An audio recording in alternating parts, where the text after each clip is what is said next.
Hey all, hope all is well. This is another video in the Road to Grandmaster series, and this one I'm going to go over my round 3 game from the World Open.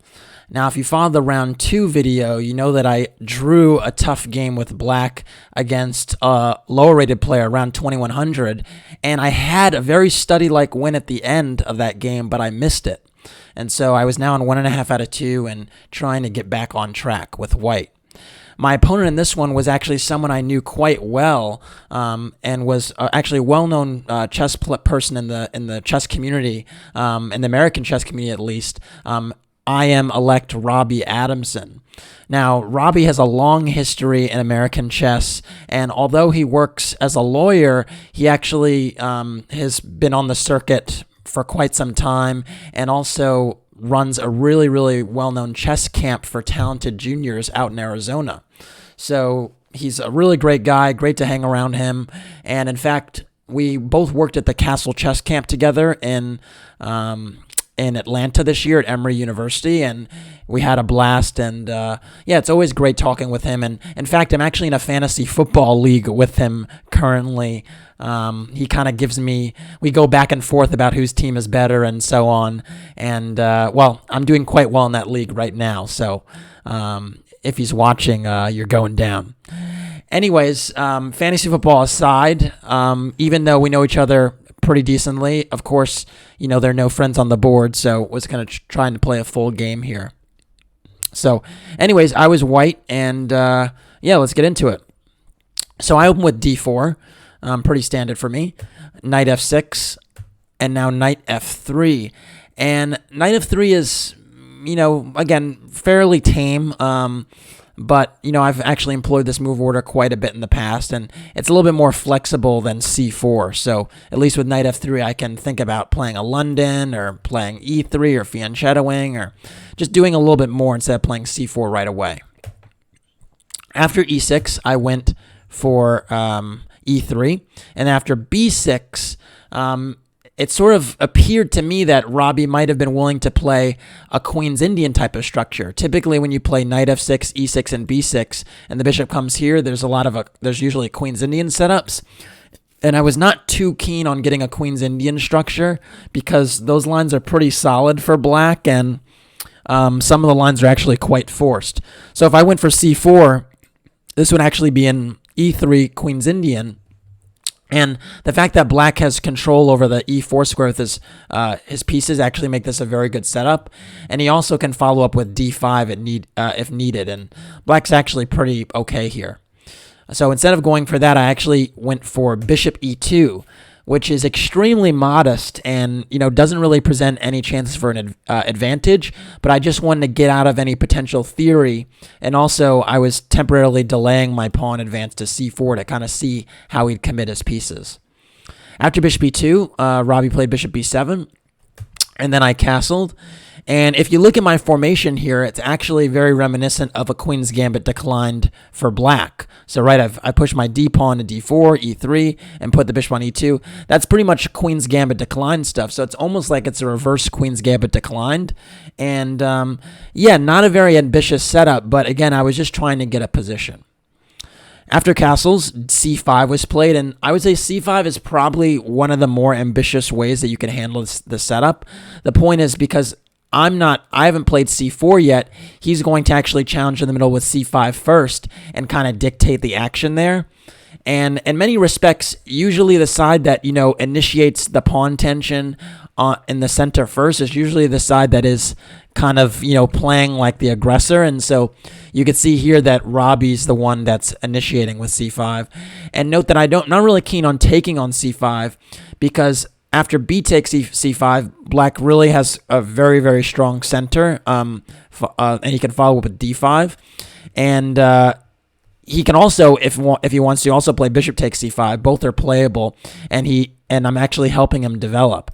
And you can actually see after castles, black would actually be the one that has a lead in development, not white. And yeah, that's what happens when you basically resolve tension too quickly.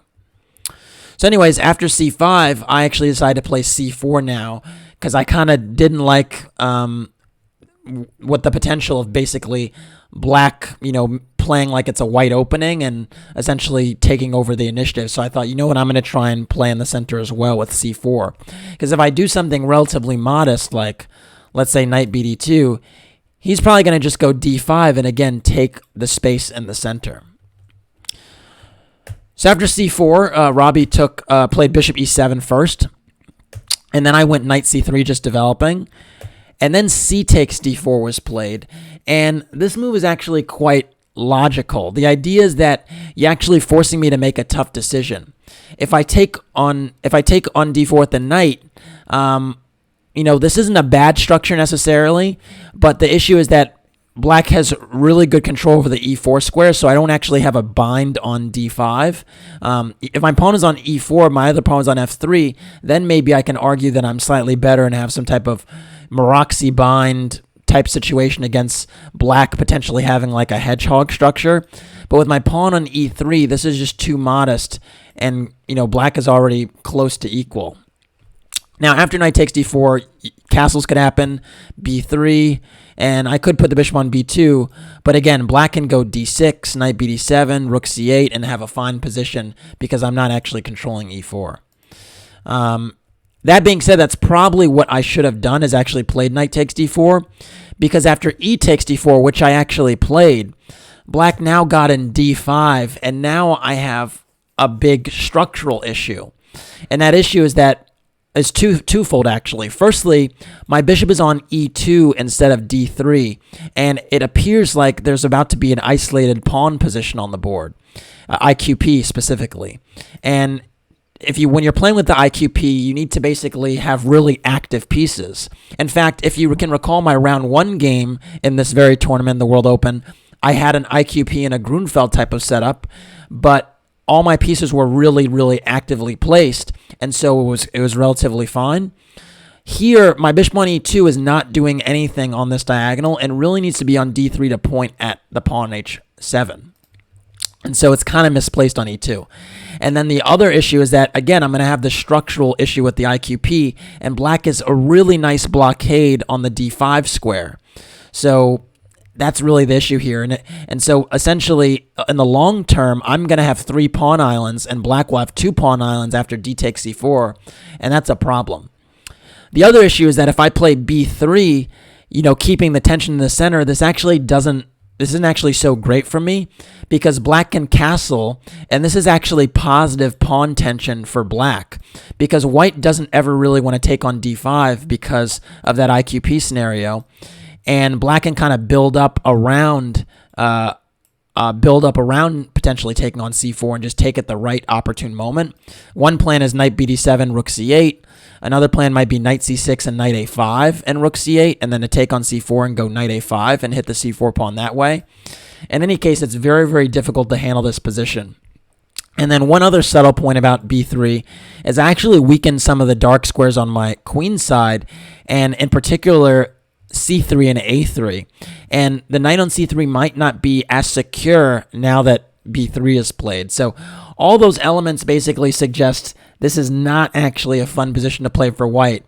And in fact, after just a few opening moves, you could see that I'm already a little worse, actually.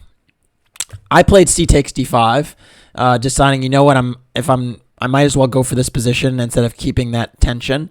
And after knight takes d5, I played bishop b5 check. And my hope with this move was to create some type of confusion, provoke a crisis in the position, because I thought that maybe this check would be a little bit annoying and not easy to block. But unfortunately for me, Robby found the right response, which is bishop c6. And the point is that the other responses were bad. Of course, you don't want to go king f8 because your king is just, not passive there and you're not castling, so you don't want to do that. And if you go knight d7, then I have knight e5, which would be, a winning position for me because of the pressure on d7. So, of course, you don't want to do that. And if you go knight c6, which I was kind of hoping for, to be honest, I actually have knight e5. And again, the pressure on c6 is kind of annoying. And I also might have queen h5 as an idea as well. In fact, or even queen f3. So in fact, let's say knight takes c3. Now, instead of recapturing on c3, I think queen f3 is actually quite strong. Point being is that now the c3 knight is hanging still, but also the f7 pawn is hanging with mate, and the c6 knight is hanging. And yeah, I think this position is actually kind of unpleasant because if black castles, I won't take back on c3, but instead I'll play knight takes c6. And now I've recaptured my piece, but I'm attacking the queen and the knight. And I believe this position is just winning because after bishop takes c6, I still play bishop takes. And you can see the bishop is hitting the rook on a8, and I'm still hitting the knight on c3. So, yeah, there is some venom if you play the wrong move. But bishop c6 was well played and just very accurate move. And here I have a little bit of a problem because if I trade these light squared bishops, it's quite clear that black is going to have a dominant blockade on the d4 pawn. So I was really reluctant to do that. But the issue is if I move my bishop away, essentially black just got a very important tempo that allows him to castle unscathed. So I thought for a while about playing a move like queen a4. But here, after queen d7, again, he's kind of holding up my tactics pretty decently. And the issue is that if I try to go knight e5 here, well, not knight takes e5, if I try to go knight e5 here, trying to take advantage of the queen and the bishop, the key thing is that black actually has knight takes c3 first. And the issue is that if I take on d7, black actually just plays knight takes a4 and has a serious advantage because... well, actually, black is just winning here because he is actually already a piece up. And, yeah, the queens are off the board, and there's no way that I can recover my piece because this bishop is hanging and the knight on d7 is hanging. So knight e5 doesn't work in these lines. And so, actually, if I go knight takes d5, then queen takes d5, you could just see the queen is a dominantly blockading the d4 pawn. And, yeah, the queen is not the best blockader. That is true. But the issue in this position is I don't have an easy way to attack it very quickly. And my knight on f3 is 2 diagonals away from the queen on d5, which means that I'll take 1, 2, 3 moves just to challenge it. And by the time that happens, black will probably move the queen off of d5 and put another piece to blockade that square. Or maybe even just put the rook on d8. After castling. So essentially, the issue is that the queen on d5 is actually can't be harassed, and so this is just going to be a huge problem for me. It actually turns out in this position, the best move is actually to play knight e5, and yeah, again, this is a little bit different now that the queen is not on a4, so it's actually playable. And after... But even here, black is just better because after bishop takes b5, knight takes b5, I'm obliged to capture that way. Black now just castles and has a really nice position, firmly blockading the d4 pawn. And my knight on b5 is woefully misplaced. And yeah, all exchanges will just favor black. So yeah, just good position for black. So instead, after bishop c6, I actually did finally end on playing bishop c4, but I was not happy about playing this move because it just seemed like I lost a tempo in some respects with the check and then coming back. The one thing I could say positively about this move is at least now the bishop on c6 is slightly misplaced. So my concept was that in some lines now I can play knight e5 with tempo because the bishop is essentially not where it should be. It should be on b7. But essentially, the bishop can just, go back, if needed. And this gave black then very, very important tempo to be able to castle kingside. So after bishop c4, Robby first took on c3, which I think is a good decision. And you might say, why are you taking on c3? What's the point of that? This was an isolated pawn. What are you doing taking on c3 and strengthening that pawn? Well, the thing is, after b takes c3, believe it or not, white structure is still worse. And the reason for that is because now I still have 3 pawn islands because now the a2 pawn and the c3 pawn are split. And as a consequence, black can get very, very good counterplay if he gets his rook on the c-file. And so even though it appears that he strengthened my d4 pawn, it's actually still better for black. Now, an argument could be made black should have just castled, and quite frankly, it's probably what I would have done. Okay, I probably can go something like knight e5 now, and after bishop b7, maybe I can manufacture a little bit of pressure with queen f3, point being that this knight on d5 is pinned, and maybe I can capture on d5 enough times and equalize. But again, knight takes d3 is also totally playable and fine. So after knight takes d3, b takes d3, now black played knight d7. And I think this is a good move to play before castling because, again, I had this knight e5 as an idea. So knight d7 is actually a really good move, just stopping that. After knight d7, I now went rook e1. And my idea here was in some lines to kind of line up against the e6 pawn and to just start to, facilitate active play. Now I do have the structural deficit, so there are a few ideas for me in this position. One idea is to try and line up my queen and bishop against e6 and hope for some sacrifices. Another idea is to drop my bishop back to d3 and then line up my bishops towards the king side like this. In some lines, I might try to go rook lift at some point as an idea. And sometimes even there's h4 and knight g5 as an idea to get at the h7 pawn. But all these ideas, frankly, can be parried with accurate play. And I don't actually have an advantage here at all. And so this is the type of position where black really has the long-term assets, and I have some short-term initiative, and I hate to play in this way because if it fizzles out, it really fizzles out, and I get into trouble. So after rook e1, black castled, and now I actually played bishop f4. And I like this move, bishop f4, because it doesn't allow black to easily connect his rooks. Note that a move that would be nice maybe is queen c7, but now my bishop is on that diagonal, so that's not possible for now. And the bishop is actually most active here, so I was quite pleased to make that move.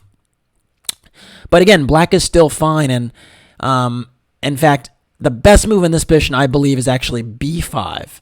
And the point is now you hit this bishop on c4, but more importantly, you cement the c3 pawn as a weakness. You kind of fix it as a weakness, because after the bishop moves back, now you could play rook c8, and all of a sudden, black has two really nice, juicy squares for the knight to kind of pressure the c3 pawn. And note that first of all, I can't even get rid of the c pawn as a weakness right away, because after b takes, bishop f3 just loses a piece.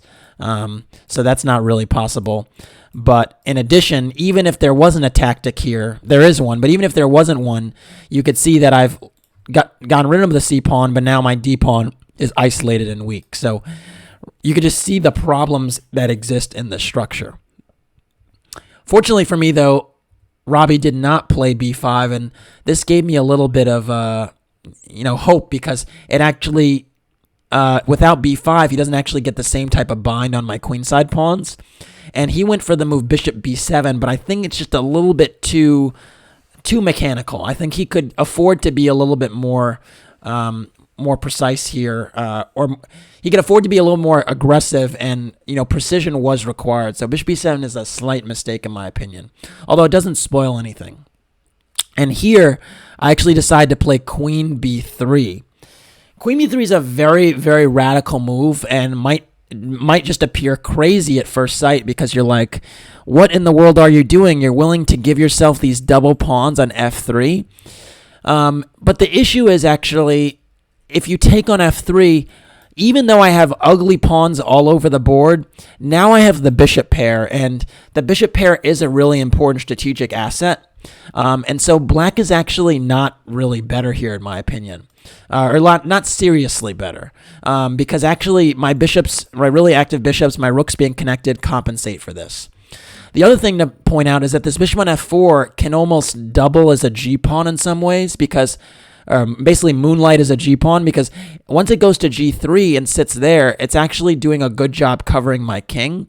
So it's actually, these double pawns aren't as bad as they look. And then the second important feature in the position is, because this move b6 has been played, the light squares in black's queen side are quite sensitive. So sometimes there's bishop a6, bishop b7 as an idea.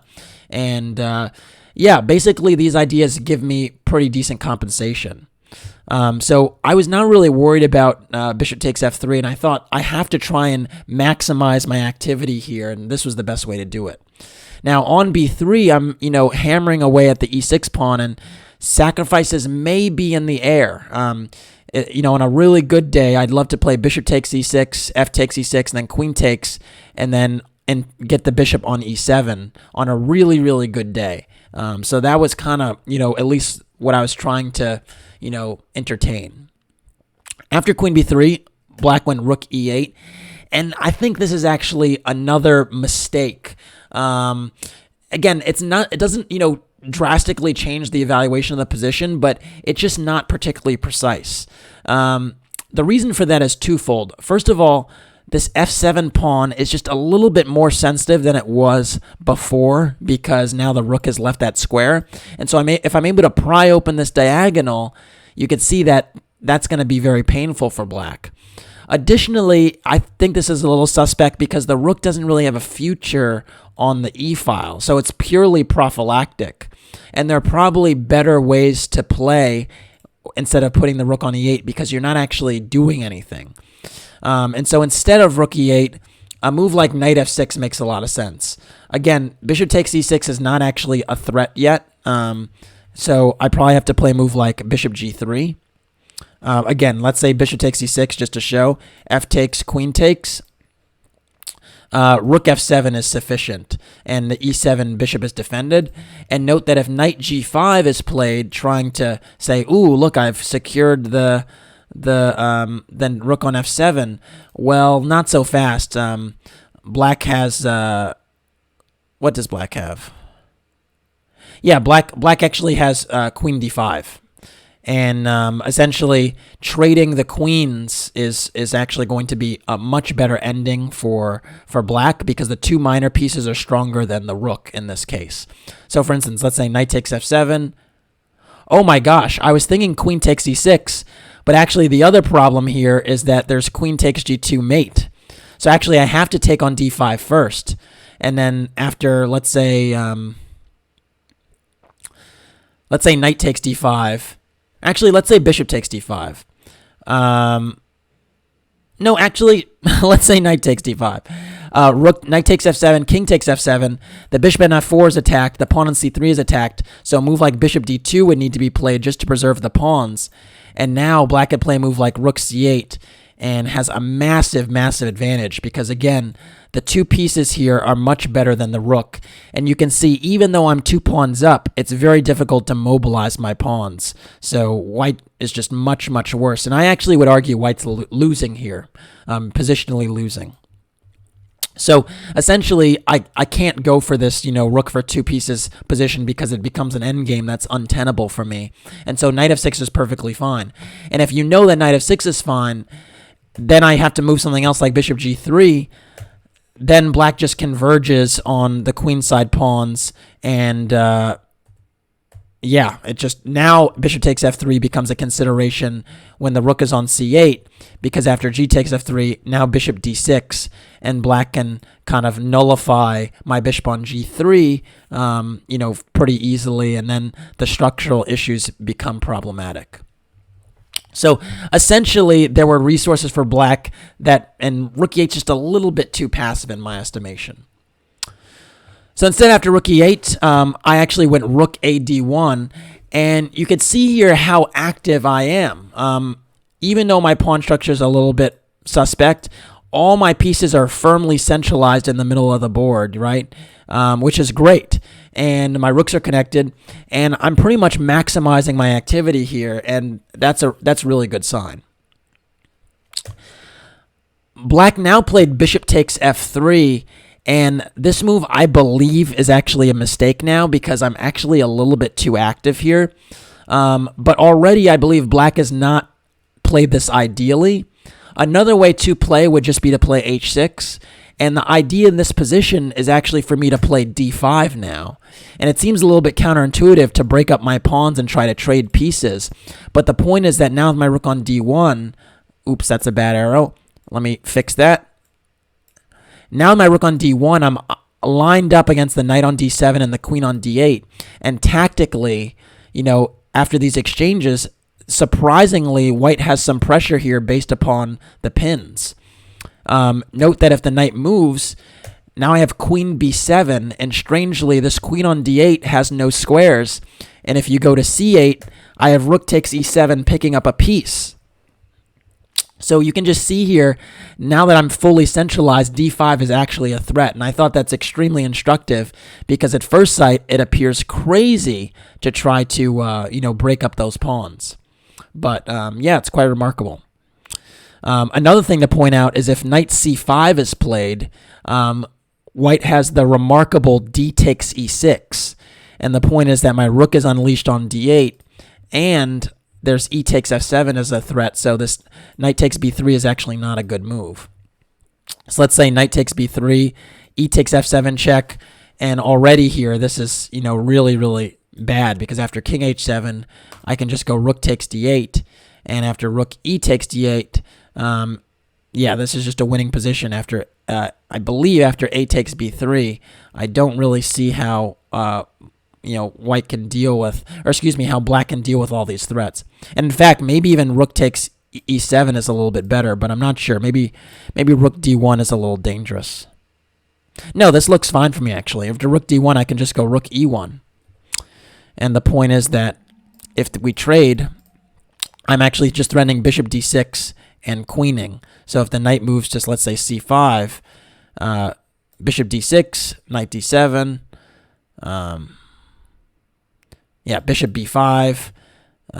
This position just should be lost. If knight f8 now, bishop e8 traps that knight, and actually maybe this is not so clear. Maybe there's like knight e6 here, and the position is holding on by a thread. But I believe white is winning. I believe white is winning in this line, and I do know that knight c5, d takes e6 is a move.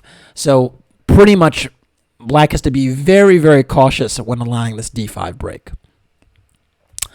In any case, after rook a d1, bishop takes f3 is played, and after g takes f3, I pretty much have a better version of these positions I was talking about with my ugly pawn structure, because all my pieces are centralized and my bishops are working, and black still hasn't connected his rooks, which is a problem. Black now tried a maneuver that doesn't make some sense logically, but the execution is very, very flawed. And Robby played the move bishop g5. This move is extremely, extremely flawed because even though he's trying to get rid of these dark square bishops, he doesn't actually accomplish this because after bishop g3, all of a sudden, my bishop on g3 is actually more secure than it was on f4 a move ago, and now the bishop on g5 is slightly misplaced. So it's actually a step in the wrong direction to try and trade in this way because I'm clearly not going to allow it.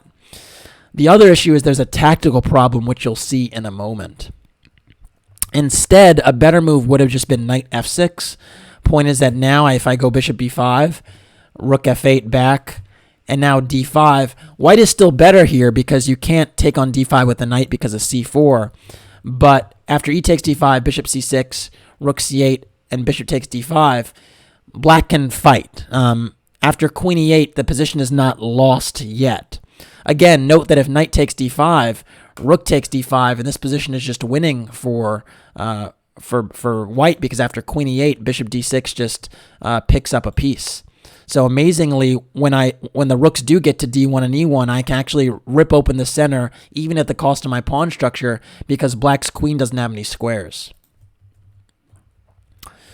But instead, after bishop g5, we have some problems. So after bishop g5, I went bishop g3, and now knight f6 was played, and this is actually a losing move. It actually loses on the spot. And the reason it loses on the spot is because of the move f4. And the issue is I've pretty much gotten the dream scenario that I was talking about a while ago, which is lining up the pieces here, putting pressure on f7, and ripping the center open. And now with f4, the bishop is forced to go to h6, and now I just have f5. And the issue is you can't actually take on f5 because bishop takes f7, wins an exchange, and more in the game. And because of that, I'm just winning a very, very critical pawn on e6. But more importantly, then the position just opens up for my bishops. And so it's already just a losing position. And Robby was totally shaking his head here because he realized what he'd done and how careless he was, just playing this very mechanical bishop g5 maneuver and then knight f6. It just actually helped me accelerate my play up the board. So this is lost, and actually the rest of the game is just a matter of technique. Black played king h8, trying to step away out of the diagonal. You're going to have to do it. And I took on e6, and after f takes e6, bishop takes e6. The only thing I have to worry about is maybe my king being a little bit airy because I have no g-pawn. But you can see here this bishop on g3 moonlighting as a g-pawn does a pretty decent job of covering my king. So it's not so dangerous.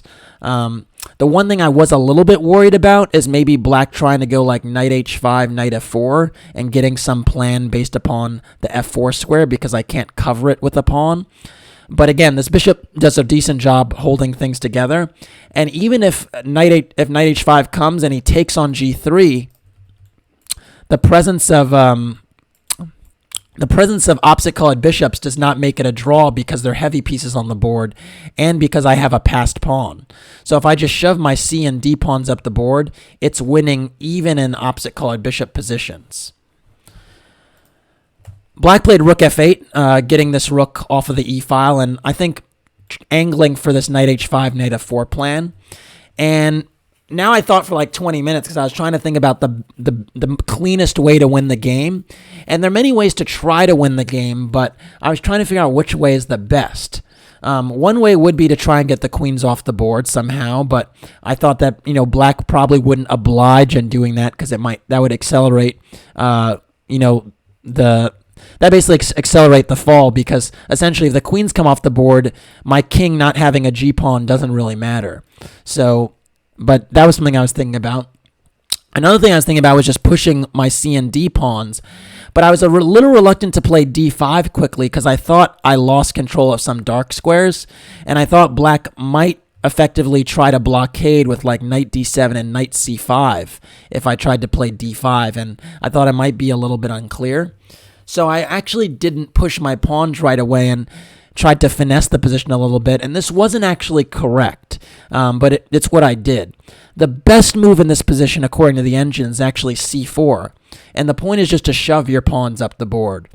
After knight h5, I can now go bishop d5, and this is actually an important move, and the point is that this rook on a8 is actually caught. So if rook c8, I actually just go bishop b7, and I'm just picking up an exchange. And if knight takes g3, bishop takes c8, there's no useful checks here. There's no kamikazes the knight can deliver. Everything is fine for white here. And if knight takes g3 in this position, again, bishop takes a8. And if the knight moves away, I just go back to g2, and my bishop, again, is a really good pawn here. For some reason, I was worried about this dark square counterplay with knight f4 or bishop f4, but it's just not realistic, and I'm too active here for black to just ignore what I'm doing. So yeah, that would have been cleaner. Instead, I played rook e5, and my idea with rook e5 was to actually just limit counterplay and stop this knight h5 idea altogether. I thought that this bishop on h6 can't move. If I'm able to control the knight on f6, I'm in good shape. And so I thought this was a reasonable idea. Queen d6 was played now. A little bit weird looking because you could see now that the queen is lined up against the bishop. But I didn't see any great discoveries here, so I actually just played rook de1, doubling rooks. And now after rook a d8, I went queen d1. And my idea here was to reroute my queen towards the king side, potentially e2, maybe even d3. But the other thing I liked about queen d1 is that it kept an eye on these squares that the knight could jump to. And again, I was just trying to essentially limit black's activity here. The other thing with queen d1 was that I vacated the square for my bishop on e6 to potentially go to b3. So idea with queen d1 is some lines to go bishop c2, and then my rook on the e5 is actually free to further encroach. So very multi-purpose move, queen d1. Last but not least, I actually should have pointed this out. Queen d1 actually guards against bishop d2 in some lines. So anyways, queen a3 was played. I went queen d3 now, covering the c3 pawn. And queen b2 was played, trying to get active here. And I went rook 5 e2. And again, I'm just trying to not allow any counterplay before pushing my pawns. Queen a3, rook e5, queen b2, we repeated once, and then I went rook 1 e2 because I really like my rook on e5 stopping knight h5, so I kept it there a little longer. After queen a3, I now went king g2, just prophylactically putting my king on a light square. There's no light squared bishops, there's no realistic checks here. I thought it was a nice prophylactic move. Rook d8, and now I went rook f5. My idea here was to kind of just pin this knight on f6, so if it moves, I take on f8. g6 was played. I was happy to see g6 because I thought this weakened this diagonal, but it actually helps this bishop on h6 get back into the game, so it's not terrible. After g6, I went rook f3, and now bishop g7 was played, and now c4. Finally, I had enough. I decided to push my pawns. I thought now is the time. I fully consolidated, and I'm also attacking the queen on a3. And after queen takes d3, rook takes d3, knight h5 was played. And you could see here, it actually seems like black got a pretty decent version of this ending because knight f4 is a family fork on the f4 square. But the issue is that even with opposite-colored bishops, again, because they're heavy pieces on the board, this position should be winning. So I just kept going, or I didn't really worry about knight f4 check. Now, it turns out the best move in this position would have been c5, and it's a really tactical solution. The idea is that after rook f6, I actually just go c6, and after knight takes g3, h takes g3, I actually give up a piece to continue to push my pawns. Know that if d5, rook d6, there's c7, and the c8 queen can't be stopped. And if you go rook e1 to try and, harass the pawns from behind, I actually have d6. And the point is after rook c1, I actually go rook e3, strangely enough. Very, very computerish line, but the idea is that rook e8 threatens to win, to just win a piece, and then I can push d7. And so king g8 has to be played, and now I go d7, and after bishop f6, I go rook e6, and the point is I'm covering the pawn on c6, attacking the bishop on f6, and the bishop lacks any good square on this diagonal to save itself, because if you go to d8, I have rook e8 check, and if you go to g5, I have f4. And then the bishop is lost. So this position is actually totally lost here with the two connected passed pawns, and would have been a slightly cleaner way to finish the game. But of course, my tactics aren't the best, and I still just was in the mode of not allowing counterplay. So instead, I went rook e4, just stopping knight f4 check. And knight takes g3 was played, and I was happy with this because after h takes g3, now I still have a pretty dominant position. My pawn structure is fixed. This bishop on g7 is pretty bad. The king is passive and can't really participate in the defense right now. And I slowly can just improve. And I think it's actually quite instructive what happens in the next series of moves because black winds up resigning very quickly. So take a look. Rook d8 was played, attacking d4. I played d5, just pushing. And after rook d6, he's trying to blockade on these dark squares. But the problem is that he can't hold this blockade forever, and he has a hard time getting the king to support. If the king was somehow on c5 or d6, there'd be a chance. But the problem is this king is too passive. So now after rook d6, I played f4. Taking more space on the king side, seizing some dark squares, choking out black's king side a little bit. And now after rook e8, I went g4. And the idea here is now in some lines I'm considering f5 or g5, just slowly, basically, putting the stranglehold on black's position. Rook d8 was played now, kind of acknowledging that the rook on d6 was misplaced and maybe the bishop should be there instead. But now I went d6 myself. And the point is now my pawn can actually just run to d7, and it's much harder to blockade it the further up the board it is. After bishop f8, I now went d7. And after rook e7, I went king f3. And you can see here all my pieces are protected and covered in my position. Well, I guess the a2 pawn isn't covered, but everything else is protected, and these rooks are super clumsy. And the bishop has not been able to get out onto a dark square where it's actually anchored and kind of supporting the defense. Black now went king g7, and now I went rook d5. And I really like this move because now the rook on d5 is protected by the pawn on c4, and I'm kind of eyeing things horizontally on the 5th rank. h6 was played now. I think the idea was that if you play king f6 right away, I'm just going g5 check and pushing you back. So h6 was played. And now I just went a4, again taking more space. Now a5 is a threat, prying open the queen side, and then some lines I might be able to play rook b5, rook b7, and then rook c8. And so actually after a4, Robby actually threw in the towel and resigned because he realized here that he pretty much has no counterplay, and it's just going to be a slow death.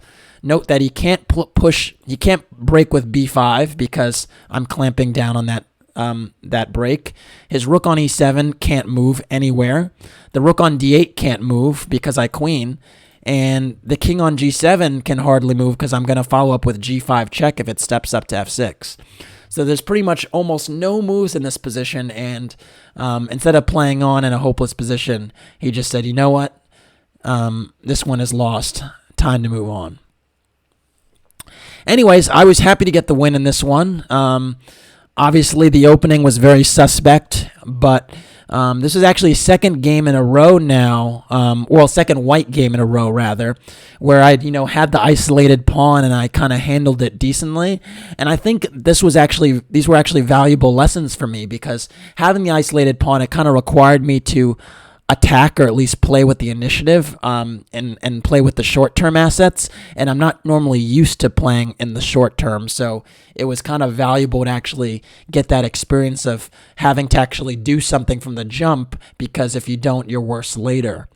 Fortunately for me, I got an advantage based upon some mistakes, and then I was able to use my trademark technique to finish him off. But very, very uncharacteristic middle game for me. Anyways, that's it for this one. Thanks for watching.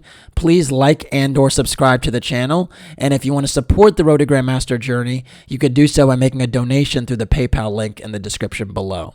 Thanks again. Take care.